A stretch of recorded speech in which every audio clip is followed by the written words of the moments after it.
Hi, in this video we'll discuss input normalization. Input normalization is an important step to speed up the training of deep learning models.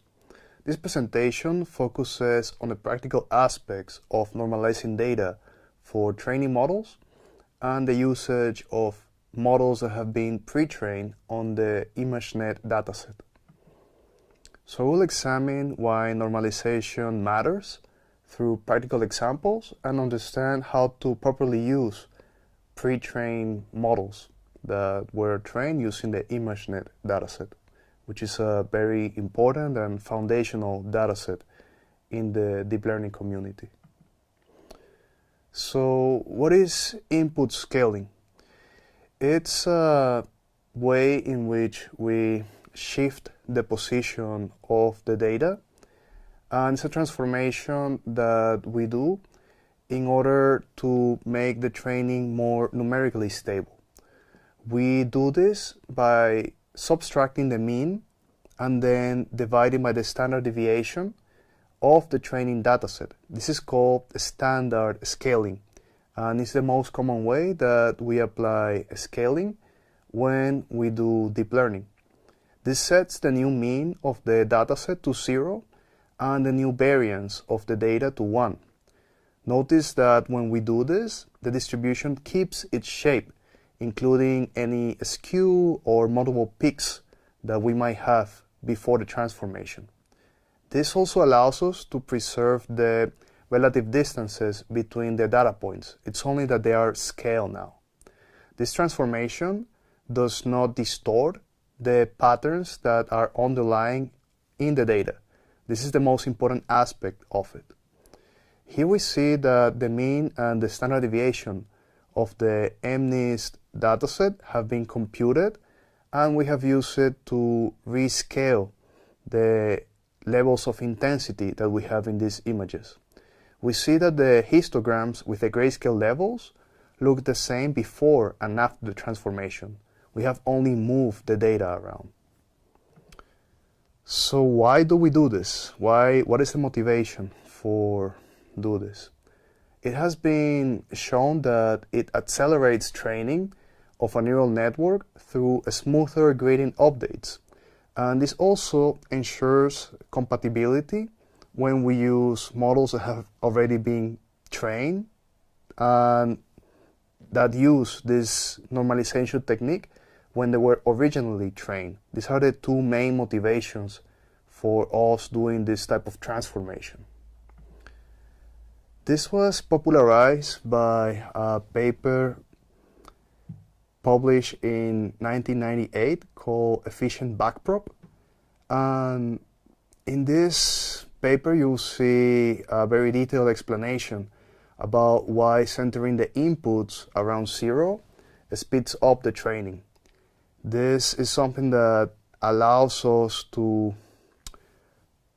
avoid some inefficient zigzag patterns when we update the weights, when we do a stochastic gradient descent, that would happen when all of the inputs are positive. This problem is something that would compound through layers, and this is something that would make training unstable. When we center the data around 0, like when we do with the standard scaler, we remove this directional bias, enabling us to have more direct paths to the optimal weights that we're looking for when we do a stochastic gradient descent. This foundational paper from Jan LeCun established normalization as a core practice in neural network training. If you're curious to go deeper in the analysis, please follow the link in the recommended reading materials.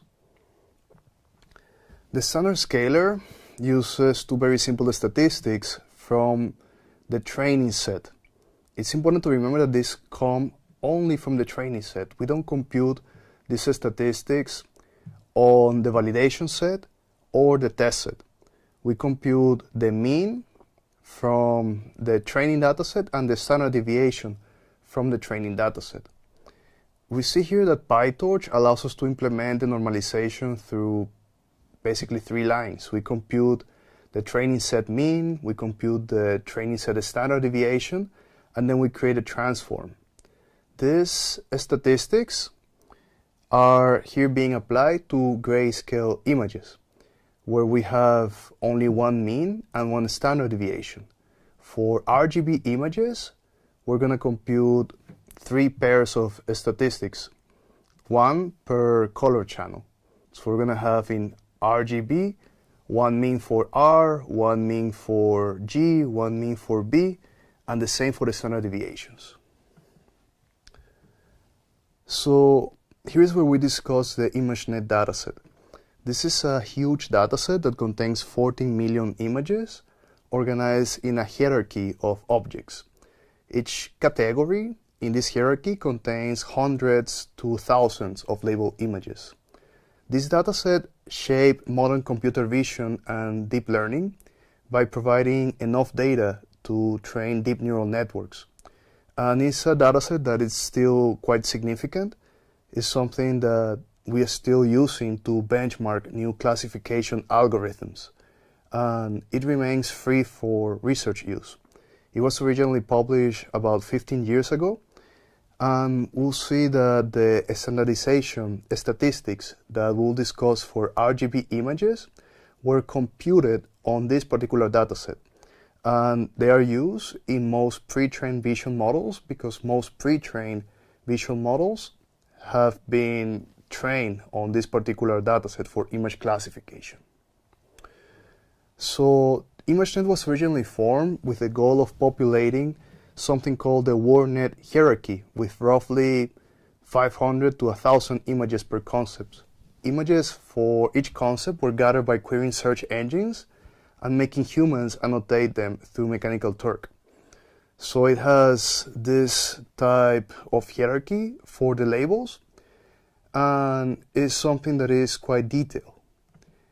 The ImageNet challenge drove progress in computer vision and deep learning in the last decade, and here we see how significantly were the error rates dropped by the introduction of deep learning.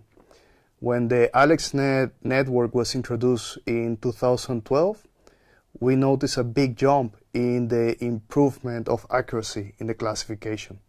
When ResNet came in 2015, we basically solved the deep network training problem. And the models that you see on this particular slide became widely used. And we'll explore using them from their pre-trained state on the practical part of this video. The ImageNet normalization, as I said, separates RGB channels and processes them independently. Each channel is normalized using its specific statistics.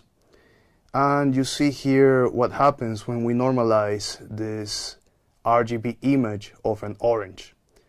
And we have a mean for each channel and a standard deviation for each channel. After we do the normalization, most values fall between 1 and 2 standard deviations. This channel-wise normalization helps model learn color-specific features.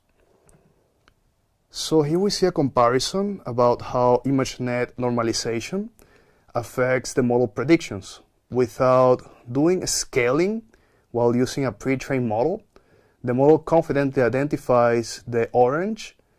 With proper scaling, the model confidently identifies the orange with 0.8 probability. Without scaling, the confidence drops to 0.5. And the incorrect classes gain some probability mass.